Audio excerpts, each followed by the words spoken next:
Subscribe करें और bell दबाएं ताकि कोई खबर रह न जाए।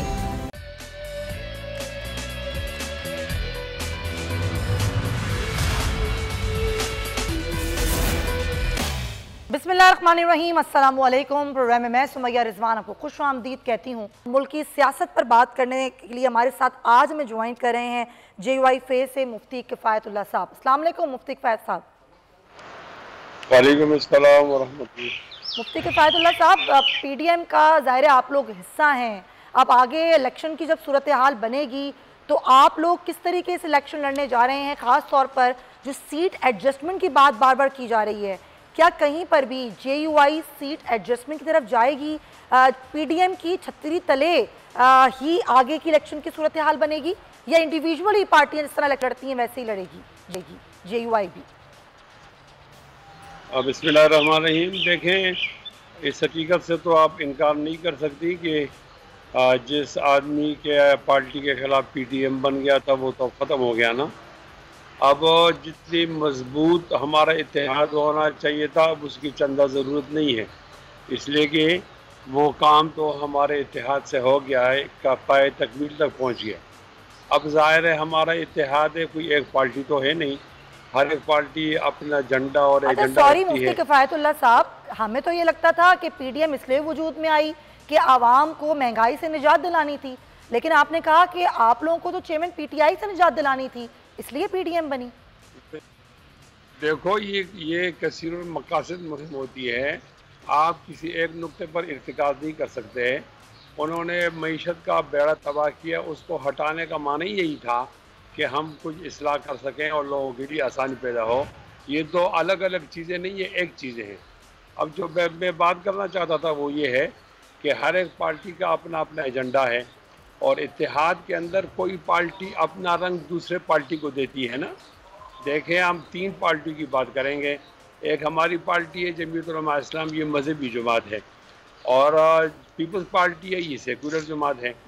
और मुस्लिम के बारे में आप कह सकती हैं कि वो नीमे दरून नीमे बैरून, यानी वो राइट आर्म की जमात तो है। अब इत्तेहाद के अंदर ये तमाम एक दूसरे को रंग देते हैं तो एक रंग आ जाता है। अब ज़रूरत इस बात की है कि हर एक अपने अपने रंग के साथ मैदान में उतरे, तो इसलिए आपको कुछ बातें समझ में आती हैं और नज़र भी आती हैं। असल में सूरत ये है कि जब हम अपने झंडे और एजेंडे से आवाम के पास जाएंगे तो वहाँ अपना मंशूर बताएंगे। अपने मंशूर बताने के लिए ज़रूरी है कि महफूज किलों में हम खुद अलग लड़ें, हाँ। और जहाँ हम कमज़ोरी महसूस करें वहाँ अपने इत्तेहादी से मदद लें।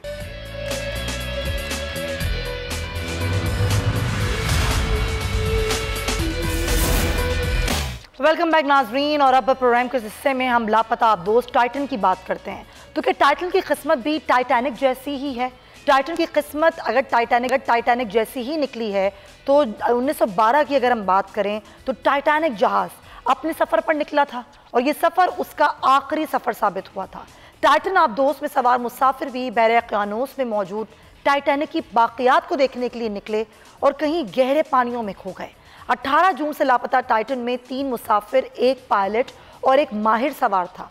12,500 फुट गहराई में टाइटैनिक का मलबा देखने के शौक में पाकिस्तानी सरमायादार शहजाद दाऊद भी अपने बेटे के हमरा सबमरीन में सवार हुए और अब बाकी मुसाफिरों के साथ गहरे पानियों में उनकी तलाश जारी है। ये बदकिस्मत आबदोस की तलाश में अमेरिका, कनाडा, फ्रांस के कोस्ट गार्ड्स की टीमें जदीद आलात से मुज़य्यन बहरी जहाज़ आबदोज़ें मुतहरिक हैं, लेकिन ताहाल कोई कामयाबी नहीं मिली। अमरीकी कोस्ट गार्ड्स के मुताबिक 10,000 मरबा किलोमीटर इलाका छान मारा है, मगर जहां से समंदर की तह से आवाज़ें आलात को मिली थीं वो भी बेसूद रहीं। ये कहा गया कि बहरे क़यानूस में 19,000 फुट गहराई तक छानबीन करने वाले आलात पहुंचा दिए गए हैं। लापता आबदोस के लिए जहां इमदादी कार्रवाइयाँ जारी हैं, वहीं लापता आबदोस में ऑक्सीजन की महदूद फराहमी के बारे में भी खदशात बढ़ रहे हैं, क्योंकि ये कहा गया है कि जो आज तक की ऑक्सीजन उनके पास दस्तयाब थी। ये खबरें भी साथ साथ गर्दिश कर रही हैं नाजरीन कि अगर आबदोस 200 मीटर गहराई में मौजूद है तो फिर उस तक गौताखोर तो क्या नेवी की आबदोस भी नहीं पहुँच सकती। आबदोस में मौजूद लोगों को सिर्फ बाहर से निकाला जा सकता है, अंदर मौजूद लोग खुद से बाहर नहीं निकल सकते। और ये भी इंकशाफ हुआ है कि टाइटन में सफ़र करने वाले अफराद को एक ऐसी दस्तावेज़ पर दस्तखत करने होते हैं जिसमें मौत का जिक्र मुतअद्दिद बार किया जाता है। ऐसी दस्तावेज़ात की ताहाल तस्दीक या फिर कोई नफ़ी नहीं हुई, लेकिन दुनिया लापता आबदोज के सुराग की खुश आइंद खबर का इंतज़ार कर रही है। सब दुआ गो हैं कि 5 जिंदगियों के लिए लापता आबदोज की तलाश के मज़बत नताइज बरामद हों और टाइटन की किस्मत टाइटैनिक हो। ये सब की दुआ है कि जितने भी लोग हैं वो वापस लौट आएँ, ज़िंदा सलामत लौट आएँ, वो खैरियत से हों। लेकिन होता क्या है, जब भी कोई समंदर में आबदोज जाती है तो ज़रा टेक्निकल मामलात पर गुफ्तगू करने के लिए मेरे साथ मौजूद हैं और retired vice admiral national institute of maritime affair के अहमद सईद साहब। अहमद साहब अस्सलाम वालेकुम। जी अस्सलाम वालेकुम, आपका बहुत शुक्रिया जी आपका भी बहुत शुक्रिया अहमद साहब। अहमद साहब, जब भी कोई आबदोज, क्योंकि ज़ाहिर है हमारी अगर नॉलेज की हम बात करें तो ऐसी जब आबदोज़ें जाती हैं, ख़ासतौर पर टाइटैनिक का मलबा देखने के लिए, जब टाइटन ने सफ़र अपना शुरू किया होगा तो डेफिनेटली वो सारी टेक्निकलिटीज़ देखी गई होंगी कि क्या क्या मामलात हो सकते हैं।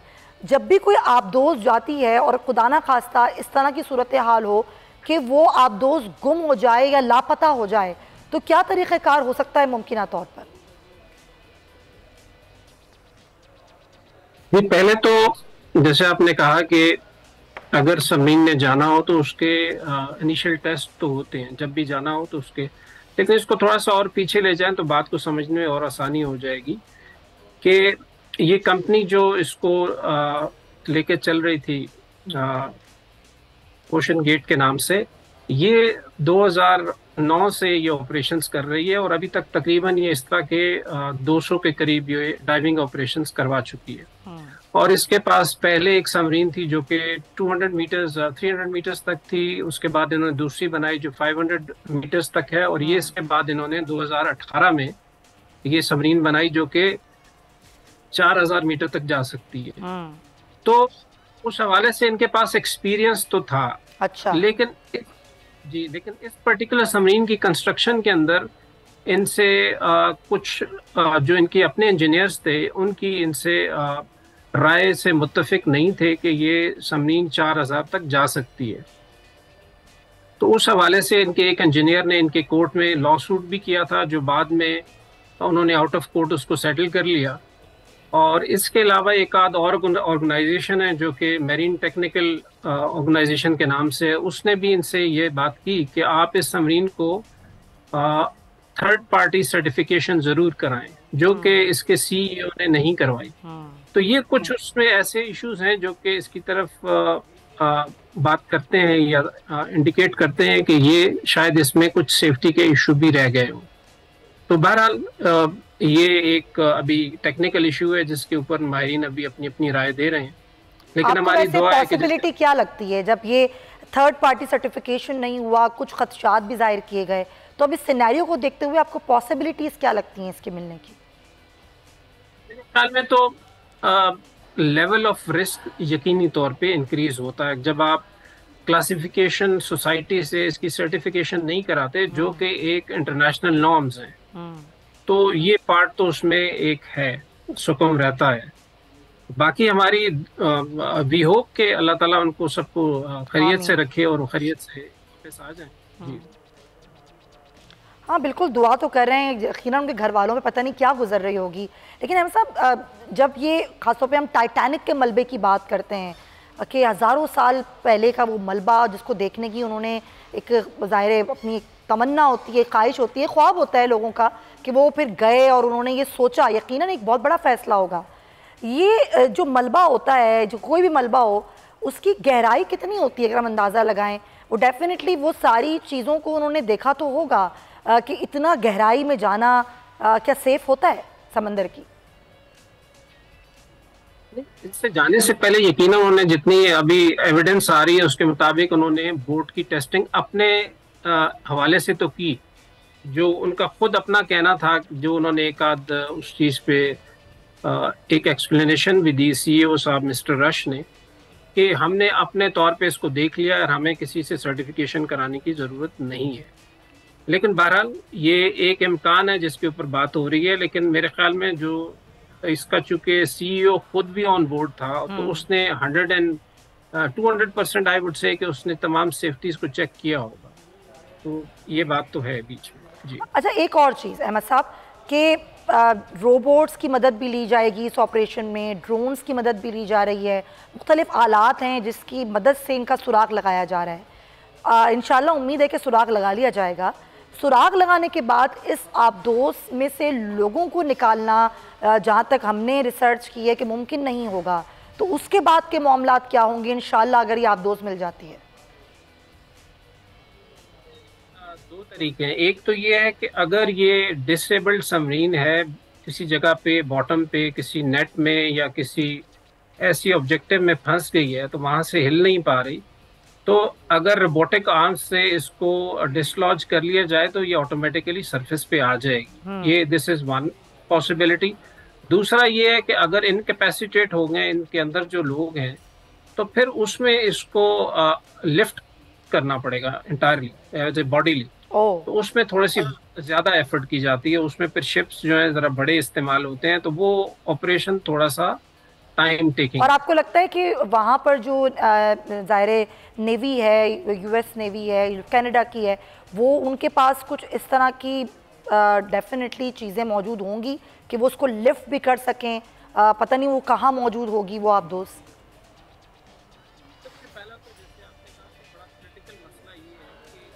जल्दी उसको लोकेट करना, बिकॉज दिस इज सबसे बड़ा मसला ये है। exactly. और इसी के ऊपर उनकी नेवीज फोकस कर रही हैं। तो इसी हवाले से ये जो भी आज अभी मैं अपडेट देख रहा था कि अभी जो आरओबी ने पहुंचना था वो वहां पे पहुंच गई है, जो कि तकरीबन 6000 मीटर्स तक जा सकती है।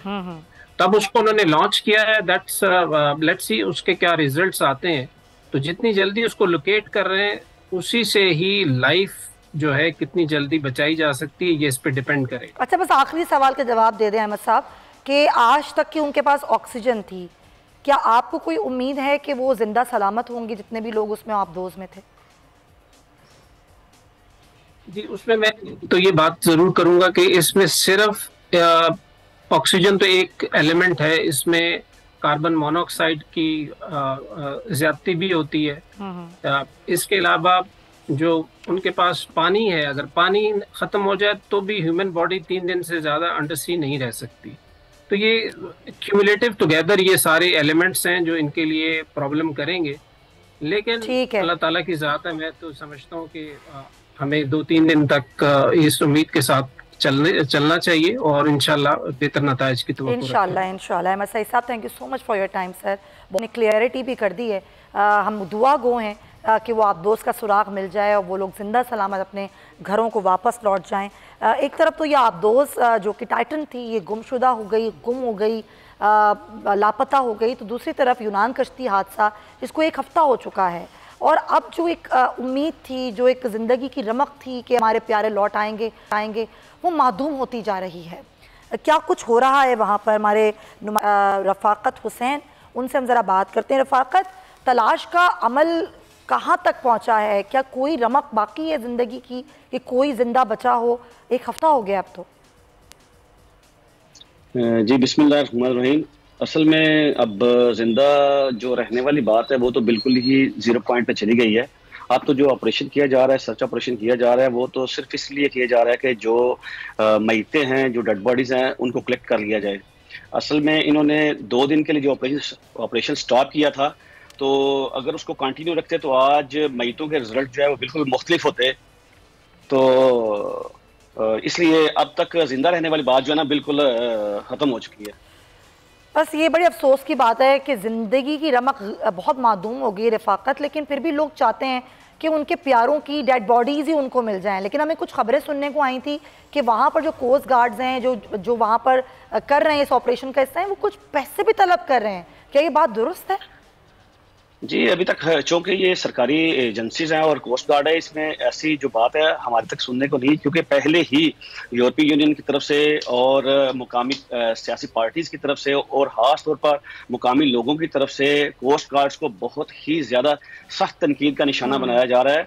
एक बात मैं ऐड करता चलूँ कि ये आज तक होने वाला सबसे बड़ा सानिया है जिसमें एक साथ इतने ज़्यादा बंदों की जाने गई हैं। आज तक 20-25 साल में हमने ऐसा सानिया नहीं देखा कि 550 बंदा डेड हो जाए और होते रहे हैं 40, 50, 20, 30 इस तरह ये फिगर्स आते रहे हैं, लेकिन 550 बंदा। और जो खास बात है कि वो 750 बंदा जो सफ़र कर रहा था, उनमें से हाफ ऑफ दी फैमिलीज जो हैं, जो मिस्र और सीरिया और फ़लस्तीन के लोग हैं, उनकी फैमिलीज ऑलरेडी इन यूरोप में हैं।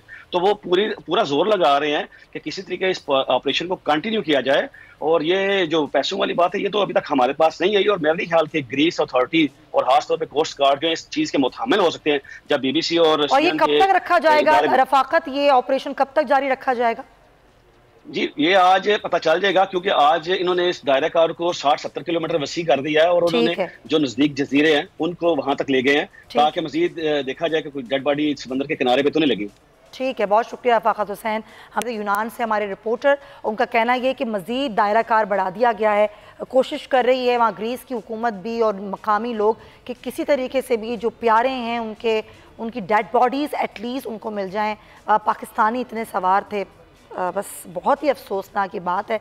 आगे बढ़ते हैं, कराची में लोड शेडिंग की बात करते हैं, बल्कि पूरे मुल्क में जो बिजली की बंदिश का मामला है, शदीद तरीन गर्मी में शदीद तरीन लोड शेडिंग जारी है, और ऐसा लगता है कि कोई पुरसाने हाल ही नहीं है। आवाम से हमने ज़रा पूछा है इस लोड शेडिंग के हवाले से, आइए सुनते हैं आवाम क्या कहते हैं। जो सर सुबह जाती है, जो रात को जाती है 2 बजे, और सुबह आती है 6 बजे, और फिर 6:30 चली जाती है, फिर आती है 9 बजे, फिर 11:30 जाती है, फिर 2:30 बजे आती है, फिर 4 बजे चली जाती है। 4 बजे जो जाती है 9:30 बजे, फिर जाती है 11 से 2 बजे जाती है, तो कोई टाइमिंग नहीं है। और बिल लातादाद आ रहा है, और पैसे लेके आगे धोबी गार्ड वहाँ पे ये कुंडे चलाते हैं, आप चेक कर लीजिए, उनकी पूरी लाइट आती है। मैं तो बेवा औरत हूँ, 6 बच्चे हैं, और इनको मैं अंदर कब तक रखूँ कमरे में? धूप से कमरा तपरा होता है, और लाइट गई हुई होती है। कहाँ तक हम बाहर जाके बैठें? अंधेरा होता है, चोर इकट्ठे होते हैं, कहाँ तक जाएंगे? सुबह 6 बजे लाइट आती है, फिर जब 6 बजे आ जाती है 9 बजे फिर बंद कर देते हैं। जब 9 बजे बंद कर देते हैं, फिर वो 11 बजे खोलते हैं। 11 बजे अभी भी बंद करी हुई, अभी भी लाइट नहीं है हमारे घरों में। 27 रजब से लेके आज तक हमारी रोजाना लाइट जाती है, रात को 2 बजे से लेके सुबह 9 बजे तक। बताएं, वही सोने का टाइम होता है, वही सुबह उठ के बच्चों के नाश्तों का टाइम होता है, वही होता है कि बिल 9,500 का भरा है, और कहते हैं आप लोगों ने बिल नहीं भरा। बात सुनिए, रिकवरी करना आपका काम है, इलेक्ट्रिक वालों का काम है, हमारा नहीं है। कुछ नहीं दे, हमें रात की सुकून की बिजली तो दे, हम सोएं ताकि सुबह उठ के फ्रेश ज़हन से काम तो कर सके हम। पूरी रात पूरा दिन लाइटें नहीं होती, किस तरह गुजार के? छोटे छोटे बच्चे हैं, इंसान सारा दिन काम करता, रात को भी नहीं सुकून से सो, तो क्या करेगा इंसान? मर जाएगा। असल में आप ये देखिए, रात के 2 बजे लाइट को बंद कर देते हैं, सुबह 6 बजे देते हैं। अब ये बताओ इस गर्मी में, चलो बैटरी भी कितनी चलती है, 2 घंटे 3 घंटे। छोटे बच्चे हैं, जैसे अभी मेरा ऑपरेशन हुआ है, मेरे बच्चे का ऑपरेशन हुआ है, पूरा जाग रहे होते हैं। सुबह 6 बजे लाइट आए, 6:30 20 मिनट देते हैं, फिर वो चली जाती है। फिर रात को सुबह अगर 9 बजे आती है, 9 बजे आती है, 11:30 बजे फिर चली जाती है, और अभी तक लाइट नहीं है, और हम ये गलियों में बैठे हैं। ये रात को 2 बजे जाती है, वो कहते हैं हमारे हिसाब में नहीं है रात के 2 बजे। हमारी जो सुबह 6:30 बजे शुरू होती है और रात को 11 बजे ख़त्म होती है, ये हमारा हिसाब है। जो रात को 2 बजे से लेकर सुबह 9 बजे तक आती है, वो उनसे पूछो। तो हम किसके पास जाएं? उनके पास जाओ, कहते हैं कि जी बिल नहीं पे हुए हैं, बिल दिखाओ। तो अरे भाई, पूरे इलाके के बिल हम लाएंगे। क्या करें फिर कराची के आवाम या पूरे मुल्क के आवाम, जो कि बिजली के बड़े बड़े भारी भरकम बिल भी दे रहे हैं, और बिजली उनको मिलती नहीं। बल्कि मैं तो ये कहूँगी कि बिजली आने के औकात हैं, जाने के कोई औकात नहीं है। वो सिर्फ बिजली देते हैं कुछ घंटों के लिए, बाकी वक्त बंद रहती है। और नाज़रीन, कोई इलाका मुस्तस्ना नहीं है। मैं जहाँ रहती हूँ वहाँ भी रात को 2 बजे लोड शेडिंग होती है, सुबह भी लोड शेडिंग होती है। जहाँ आप रहते हैं वहाँ भी लोड शेडिंग होती है, और आप, मैं, हम सब बिजली के बिल्स भी भरते हैं, और इतने ज़्यादा बिल्स हैं उनमें। आप खबर ये है कि के इलेक्ट्रिक ने कराची के बिलों में मज़ीद टैक्सेस का इजाफा कर दिया है। हुकूमत ने इन टैक्सेस को मंजूर भी कर लिया है। आवाम की जेबों से पैसा खींचा जा रहा है, लेकिन उनको अजियत पे अजियत दी जा रही है। जो लाइन लॉसेस की हम बात करते हैं, उसके वाले से हमें कोई काम नज़र नहीं आता। जिन इलाकों में बिजली चोरी होती है, उन इलाकों में अगर बिजली बंद हो तो समझ में आपको बिजली चोरी नहीं होती। जहाँ के लोग पूरे बिल्स भरते हैं, वहाँ पर भी घंटों घंटों की लोड शेडिंग का ये सिलसिला जारी है, और कराची का कोई पुरसाने हाल नहीं है। ये बातें हम ऐसे ही करते रहेंगे, हम यही बताते रहेंगे कि बिजली की लोड शेडिंग हो रही है, कोई पूछने वाला नहीं, क्योंकि वाकई कोई पूछने वाला नहीं। प्रोग्राम का वक्त खत्म होता है, अपना ख्याल रखिएगा, अल्लाह हाफ़िज़।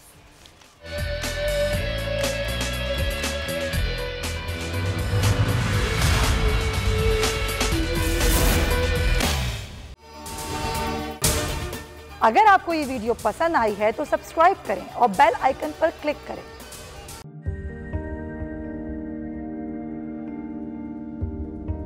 कैसे कैसे सितारे डूब गए, खूबसूरत नजारे डूब गए, ख्वाबों के सभी किनारे छूट गए, गमजदा दुख के मारे डूब गए। कितनी मुश्किल का सामना है यहां, कितने लोगों के प्यारे डूब गए। आओ मिलकर करें मदद सबकी, जिनके सारे सहारे डूब गए। आजमाइश में मिलकर एक हुए, नफरतों के इशारे डूब गए, कितने प्यारे हमारे डूब गए। कौमी सानहे की सूरत हाल से लम्हा बलम्हा बोल रखेगा बाखबर। गम की इस घड़ी में बोल तारकीने वतन के अहले खाना के साथ खड़ा है।